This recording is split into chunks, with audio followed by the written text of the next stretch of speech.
Lady don Nellore అరుణపై high court న్యాయవాది సంచలన వ్యాఖ్యలు. అరుణ ఎస్సీ కాదు, రెడ్డి. గంజాయి, రౌడీయిజం వంటి పలు కేసులున్నాయని ఆరోపణ. ప్రముఖ హైకోర్టు న్యాయవాది పేటిటి రాజారావు నెల్లూరు లేడీ డాన్ నిడిగుడ్డ అరుణపై సంచలన వ్యాఖ్యలు చేశారు. అరుణ కోవూరు పోలీస్ స్టేషన్లో అరెస్టు నిమిత్తం ఆయన విలేకరుల సమావేశం నిర్వహించారు. ఈ సందర్భంగా ఆయన మాట్లాడుతూ, అరుణ ఆంధ్రప్రదేశ్లో ఎస్సీ కులానికి చెందిన వ్యక్తిగా, ఇతర రాష్ట్రాలలో రెడ్డి కులానికి చెందిన వ్యక్తిగా తప్పుడు సర్టిఫికెట్లను సృష్టించి అటు ప్రజలను ప్రభుత్వాలను మోసం చేస్తుందన్నారు. తాను నివసిస్తున్న సాయి ఎన్క్లేవ్ అపార్ట్మెంట్లో తాను నివసిస్తున్నానని, పక్కపక్క ప్లాట్లు కావడంతో సెటిల్మెంట్లన్నీ తనకు తెలుసని ఆధారాలతో వీటిపై లోపల పోలీసులకు ఫిర్యాదు చేశాను.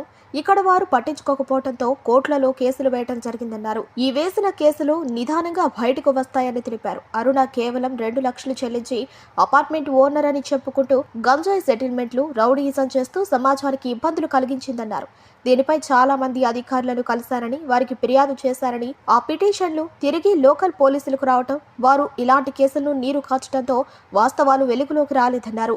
అందువల్ల హైకోర్టులో రీట్ వేయడం జరిగిందన్నారు. తప్పుడు సర్టిఫికెట్లు ఇచ్చిన అధికారులను విచారించి ఈమె చేసిన అఘాడాలను వెలుగులోకి తెచ్చి ఈమెపై కఠిన చర్యలు తీసుకుని జీవిత ఖైదు విధించాలని డిమాండ్ చేశారు.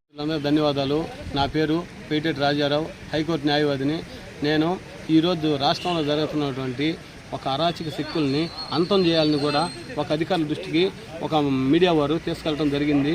ఈరోజు గౌరవ హోమ్ మినిస్టర్ గారు కూడా ఒక చెప్పాలంటే ఏంటంటే ఉక్కుపాదం మోపున్నారు.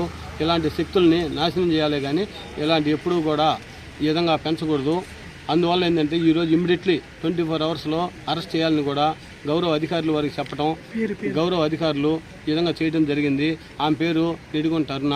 ఆమె కనీసం ఎస్సీ కూడా కాదు, కేవలం కోవూరు ఎంఆర్ఓ గారి చేత ఈ విధంగా ఫేక్ సర్టిఫికేట్ అడ్డం పెట్టి ఈ విధంగా ఆమె ఎస్సీ అని చెప్పి బ్లాక్మెయిల్ చేస్తూ అందరినీ బెదిరిస్తూ జరుగుతుంది.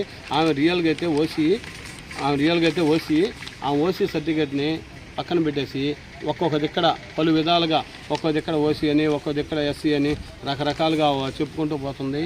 అదేవిధంగా ఒక రాష్ట్రంలో జరుగుతున్నటువంటి రౌడీయిజాలు, దౌర్జన్యాలు, గుండాయిజాలు ఇలాంటి అన్నిటికీ కూడా ఫుల్ స్టాప్ పెట్టాలని చెప్పి కూడా ఈ విధంగా రాష్ట్ర ప్రజల్ని ప్రశాంతంగా ఉన్నాయాలని చెప్పి కూడా మనం అధికారుల దృష్టికి తీసుకొచ్చాము. ఈరోజు మీడియా మిత్రులు చేసినటువంటి సహాయం కూడా మరువలేంది. వారి ఆధ్వర్యంలో ఈరోజు అధికారులందరూ కూడా ఈ విధంగా అరెస్ట్ చేసి ఈ విధంగా న్యాయం చేస్తారని కూడా మనం ఆమెకి ఈరోజు ఈ విధంగా 50 లక్షల రూపాయల కారు ఉంది.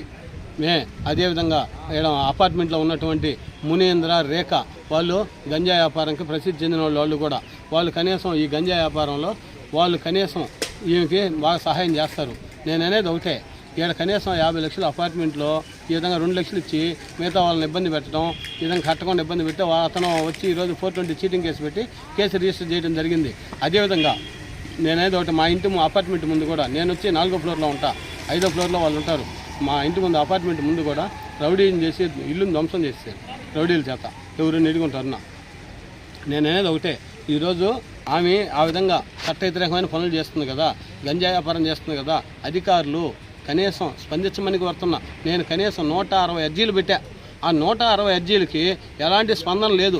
దానికి కనీసం నెంబర్లు పడుతున్నాయి కానీ కనీసం గ్రీవెన్స్ డేలో ఇస్తున్నాను. కనీసం గతంలో కూడా ఆమె నా లాయర్ ఆఫీస్ కూడా తగలబెడతానని కూడా చెప్పింది. అయినా కూడా నేను జంకల. ఎందువల్లంటే ఖచ్చితంగా కూడా అధికారుల దృష్టికి తీసుకెళ్ళి న్యాయం పొందాలనే ఉద్దేశంతో నేను డీజీపీ ద్వారా గారికి, ఎస్పీ ద్వారా గారికి, అదేవిధంగా పై అధికారులందరికీ కూడా తెలియజేశాను. ఖచ్చితంగా కూడా ఈరోజు ఆమె పంట పండింది. ఖచ్చితంగా ఆమె చేసినటువంటి గంజాయి వ్యాపారాలు కానీ, స్మగ్లింగ్ వ్యాపారాలు కానీ, దౌర్జన్యాలు కానీ, రౌడీజాలు కానీ ఈ రోజుకి అంతం చేయాలని చెప్పి ప్రతి ఒక్కరికి కూడా న్యాయం చేయాలని కోరుతున్నాను. ప్రతి ఒక్క బాధితుడు కూడా వచ్చి ప్రతి ఒక్క పోలీస్ స్టేషన్లో కంప్లైంట్ ఇవ్వండి. ఖచ్చితంగా న్యాయం జరుగుతుందని కూడా చెప్తున్నాను. నేను అనేది ఒకటే, ఈ విధంగా ఆమె గంజాయి వ్యాపారం చేస్తుంది అని చెప్పి అధికారుల దృష్టికి తీసుకెళ్ళి ప్రతి ఒక్క 160 మంది అధికారులకు ఇస్తే ఒక్కరు కూడా పట్టించుకోవాలి. ఆమె ఏం క్యాస్ట్ అయ్యా అంటున్నారు ప్రతి ఒక్క అధికారికి పోతే. ఎస్సీ అయితే మాకెందుకు తలకాయ నొప్పి, ఆమె ఎస్సీ అయితే మమ్మల్ని రేపు ఉదయం ఇబ్బంది చేస్తుందేమో, మా ఉద్యోగాలు పోతాయేమో, మాకెందుకు సార్ అన్నారు. కనీసం నేనేం చేశాను, హైకోర్టులో రిట్ వేసా, జిల్లా కోర్టులో వేసా. ఆ విధంగా వేసి వాళ్ళు కేసులు కూడా వేసుండా. ఇక్కడ కనీసం అపార్ట్మెంట్లో మునీంద్ర, రేఖ వీళ్ళ ఆధ్వర్యంలో ఈ గంజాయి వ్యాపారం జరుగుతుంది, ఈ రౌడీజాలు జరుగుతున్నాయి. వాళ్ళని కూడా ముద్దాయిల కింద పెడితే ఖచ్చితంగా కూడా న్యాయం జరగద్దని కూడా తెలియజేస్తున్నాం.